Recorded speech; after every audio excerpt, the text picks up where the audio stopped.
Here's a sneak peek from today's episode. So from an execution perspective, you integrate this into every stage of the buyer journey, from the top of the funnel all the way through. And you need to have the mindset that every interaction with the customer is a perpetual discovery opportunity. The idea is to learn as much as you can with every touch point so that you can actually prioritize properly and come to a mutual decision on what the next step is. So what that means is whatever content you are anchoring this on. I'm a podcaster. I anchor it on video and audio podcast content, but you can do this with blogs. You can do this with articles. You can do this any number of ways. Whatever your anchor content is, you can go outbound with it.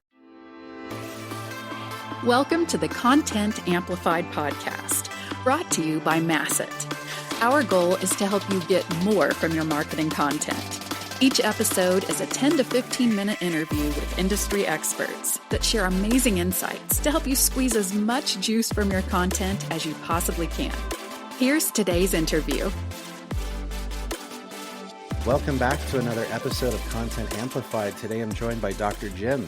Jim, how are you doing today? I'm good. How are you? Good. Jim, well, thank you so much for coming on the show today. I'm really excited about this subject. This is a phrase I've never heard before. It's an area that you're an expert in, and I think our viewers are going to get a lot of value out of this. So this is going to be fun. But before we dive into the subject, Jim, let's get to know you. Tell us about your career and background. Yeah, full disclosure, I don't consider myself an expert in this. It's just something I've kind of fallen into. And if your typical audience is a bunch of marketing folks, I'm not a marketer. I'm somebody that has grown up on the sales side that has integrated marketing and partnerships into how I show up from a go-to-market perspective. So from an overall revenue side of the house, I'm not your typical pitch slapping salesperson. That actually drives me nuts just as much as it drives every marketer nuts. And I'm kind of an odd duck in both spaces, but basically I've spent my entire life in the sales side, typically opening new markets in accelerating growth or startup organizations, and working on opening new markets, new products, stuff like that. I tend to be more pioneering, and that actually plays better to my skills than a highly structured, larger enterprise. I love it.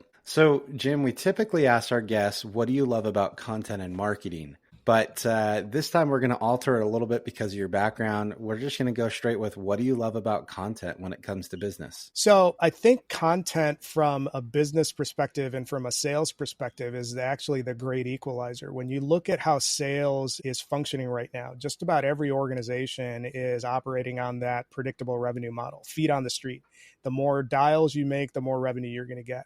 And I think anybody that's paying attention knows that that is fundamentally broken because it creates an environment where you are pushing your customers away. Content's the great equalizer because instead of having to fight that outbound resistance the entire time of the way and forcing people into a funnel, you're actually coming alongside of your customer and working out meaningful collaborations with them that spotlights them instead of spotlighting what you are bringing to the table. And I think that's rooted in a fundamental mistake or a misconception about how sellers go into the market. When you talk to every seller, we behave as if we are the hero in the customer's story when we're just a prop. And that's what content allows you to do, is that it allows you to put the focus on your customer and helping them realize that they're the hero in their own story. You're just kind of a go-along person that helps them get there. So that's what I love about content, because it allows you to remove the friction in the entire buying process and the selling process and really creates a collaborative experience for everybody that's involved. I love that. That's amazing. I'm so excited because I am so aligned with this concept. You also introduced to me this idea of content-led sales, right? There's lots of terminologies and phrases out there. What does content-led sales actually mean to you? How does that work, and how is it a little bit different than the typical sales journey? The problem that I started looking at trying to solve is, how do I have conversations with 100% of my TAM? Because in a typical selling environment, it's the predictable revenue model. There's 3% of your market that's looking to buy right now. And a lot of the motion from an outbound perspective is assumptive and also trying to figure out which one small percent of that buyer that you're reaching out to and spamming your entire TAM is going to take the bait and have a conversation with you. That's inefficient. it burns like 97% of your market. And I started asking the question, how can I talk to 100% of my marketplace and bring them into my ecosystem, give them an experience that really spotlights like who I am as a person, but also who they are as a person, and sets the relationship off on a strong foundation to build from, with the idea that I'm looking to understand what their situation is before trying to be understood as a seller. So that's a fundamental principle of any sort of leadership or business, is seek to understand before trying to be understood. So when you apply content-led sales, and it's just something that I just made up, it's not anything new. It's leveraging content to set the foundation for you to create that frictionless buying journey and collaboratively work out what makes the most sense from a buyer-seller perspective. What typically happens in the selling motion is that if you're using that spam your TAM approach, people aren't going to be honest with you. They're going to tell you what you want to hear because they know that they're being sold to. With this approach, you're spotlighting the content first, the collaboration first, the focus on understanding first, and you're coming at it from an authentic perspective. And then that actually allows an easier down funnel conversation to happen. And then you can slot things out where you need to and prioritize things the way that they need to, instead of trying to force fit everybody into that artificial discovery stage or sales funnel stage that every organization tries to do it. This is an approach that will work if you're in that startup, early stage, accelerating growth stage of an organization, because it allows you to overcome those issues with brand recognition, lack of marketing strength, lack of partnership capability, and it gives people a reason to talk to you. Because if you're a startup and you're going out to market, the biggest question or challenge that you'll be faced with is, why would I, as a CHRO or a VP of IT or a CRO, want to talk to you? I don't know who you are.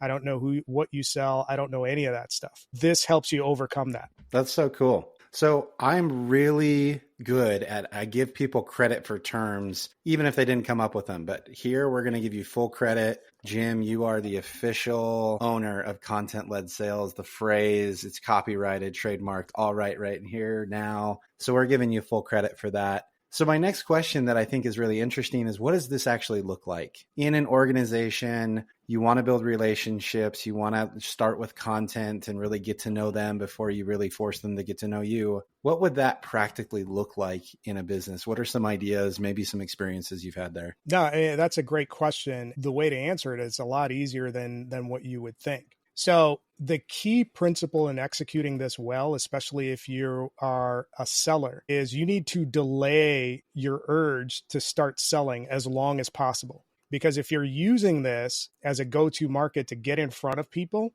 and then you immediately turn it into a selling conversation, it's going to blow up. And you're going to do the same thing that you do when you smile and dial. So the goal is delay that and put that off until the time is right.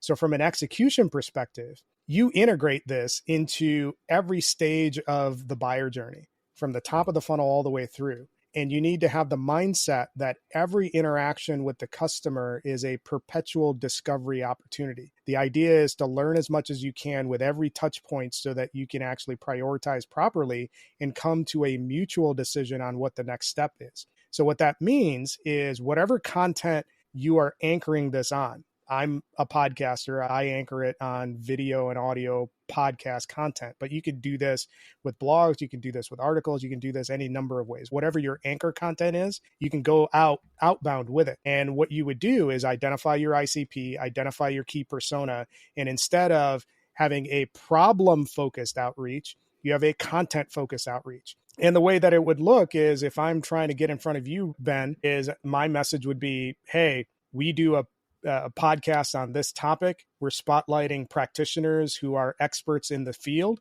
Would you like to be a guest? And using that as your outbound, you go from getting, 10% response on your outbound to 50, 60% response. Out of those 50, 60%, like 90% will book, and 90% of those will show up, and you have high conversion all the way through the funnel. Versus what typically happens if you hire like an SDR firm or have your own SDRs, you're smiling and dialing your way, trying to force feed people into a booking, and your no-show rate is like 90%.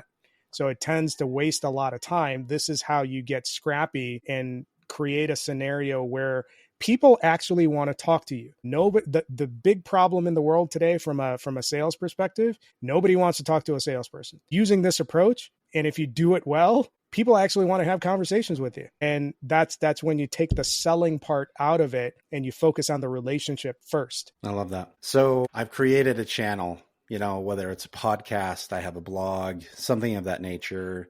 Could even just be my YouTube page, or not my YouTube page, like LinkedIn post or whatever it may be.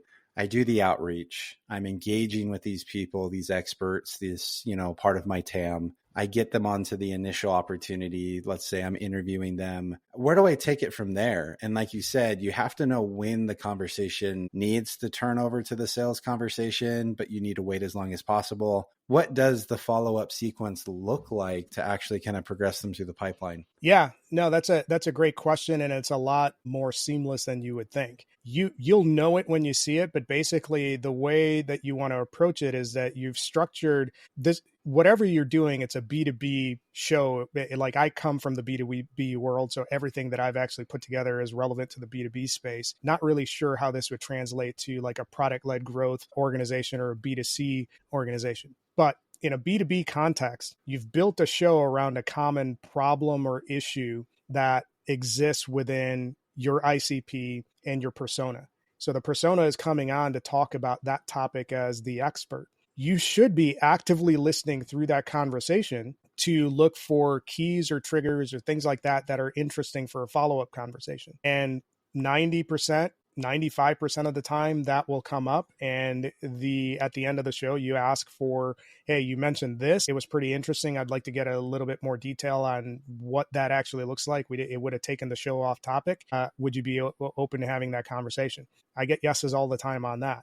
And then in that follow-up conversation, you're still talking about that as potential content for another piece of content that you want to pull out, but that's going to be designed to identify, hey, is there a need that might warrant, having a product focused conversation? So you're actually using this as a learning opportunity, but it's also a discovery to see if there's a pain point there that you solve for that can naturally bridge to another conversation. So typically what I've done is in that stage, talk about the thing that I want to talk about relevant to the content. And then I'll say, hey, I'm curious. I'd like to get your feedback on something that we're working on. And that gives me an opportunity to show a couple pieces of whatever product it is and get their feedback. So you're doing product research in there too. So in that stage, you're still a content marketer, but you're also doing product research with the intent of tying the things that they mentioned to things that are relevant in your product and seeing if there is an aha moment that bridges a longer conversation that you set up for. So it's like, you're doing springboards in each step, actively listening to identify any key pain points that you can act on to move the conversation along to where it needs to move along to. I love that. So when you have a full team, let's say you've got a 50-person sales team, sometimes people look at these podcasts and content creation as pretty much leadership exclusive. Maybe it's the founders, maybe it's the executive team. What does that look like for your boots on the ground, SDR, BDR, AE? How does that kind of function? Do they all have their own channels? What does that look like? So this is where sales leaders are going to go out of their mind. My position is that everybody should be CEO of their own desk. Obviously, go through your channels to try to figure out how you can make that happen. But if you as an individual contributor and the CEO of your own career, and I'm saying this as a Gen Xer, so I'm one of the old guys in the room that's saying this. So for all of the Gen Z and millennials that are listening and even Gen Alpha, are they even in the job market yet? But anyways, for all of you folks who aren't taking the time to build your own brand, you need to, and this is a vehicle for you to do it. So whether you're an AE, an SDR, a BDR, you should be developing some sort of professional portfolio or content channel that you're integrating into your job and bringing your buyer into these sort of motions, because that's only going to serve you going down the road.